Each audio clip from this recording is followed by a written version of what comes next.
Alright guys, so in this video I'm going to be showing y'all 5 different tricks for making really aggressive trap beats. Make sure you like, comment, subscribe, and stick around for that last tip. Alright, so for this first tip, I'm going to be talking about distortion and how you can use that to create a more unique sound and melody. So for this example, I used the effects plugin. It's like stock FL. It's called Classic Heavy on Destructor. And what this plugin basically does is adds like a guitar, like a rock guitar type of distortion to the lead, or like whatever effect you put it on. And so here's what that sounds like turned off.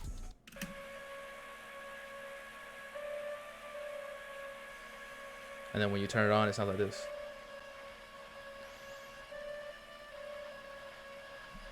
And so what that's basically doing is creating a more like gritty sound, more dirty sound, and it adds like that like rock heavy guitar type of sound to it, and it just makes like the very simple melody sound a lot more unique and complex, in my opinion. As for this first tip, is going to be using tension and release.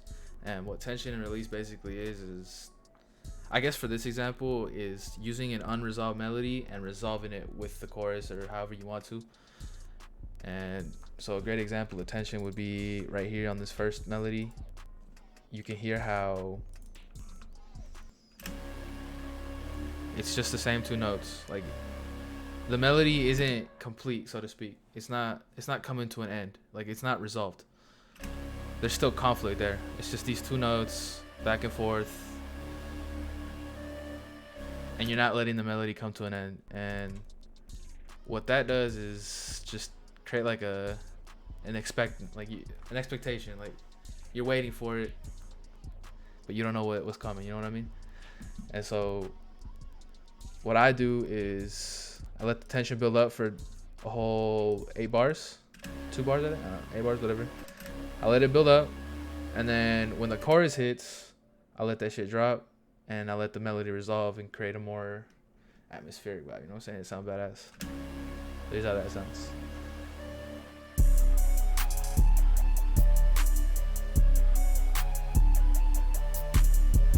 And even over here, while I am resolving with the melody, with the bass line, I'm still staying pretty tense. So, because these are the same notes. This is the bass line, and then these are the same notes: C sharp, D, D. So what that's doing is adding tension on top of the resolving melody, which you can see here. It's not the same 2 notes anymore. I'm letting it come to completion and basically like serve the expectation that the previous part of the track built up. Alright, so for tip number 3 is going to be using simplicity to create more openness, like just leaving more space for your artist to hop on. And this is just in general important, like in trap in general, or like music in general. You want to leave space for an artist, unless you're not gonna have an artist on there. But like all it does is just create more tension. Like you want that back. Like I take away the melody right here, and so you're like, oh damn, that sounded good, I want to hear that again. And so I make you wait until you can hear it again, and that just adds more tension to the track. So this is honestly, this tip relates back to tension. Adding spacing and like simplicity in the track adds more tension to the track. And you can hear that taking away the drums when like you're switching sections, stuff like that, like over here too. Super simple idea, but it's super common. A lot of artists do this, but it works. That's why they do it. And so do stuff like that, little tricks like that, to add more openness to your track.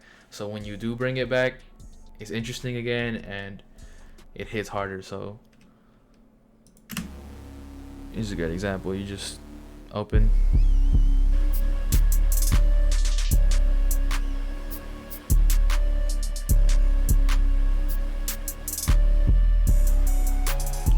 And so what that's doing is just creating more energy for the track. Basically, you're building up the energy and then you releasing it here. Alright, so for tip number 4 is going to be using dissonance to create more tension, because in reality this all relates back to using tension and release to create a more dark atmosphere to it. So tension, like a lot of tension adds darkness to it. So what I'm doing here is creating tension using an interval known as the minor second. And so what that interval basically is this note to that note, or this note to that note, or this note to that note. So basically it's just the notes, right, two notes right next to each other. That's called a minor second interval. And so the entire track is based around this idea of one note to the next note. It's unresolving, it's creating more dissonant sound and more unresolved.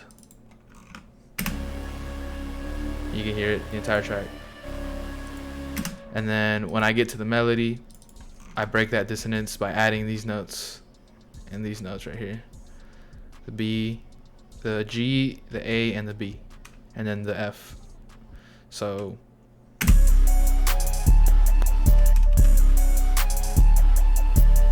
what that's doing is letting the tension that's been built up from that interval and resolve.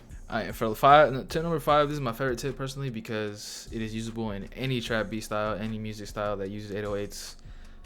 It's super useful if you want some really hard hitting 808s, and it's super simple trick too. You can do this on any track and you'll instantly see an improvement in how your 8s hit.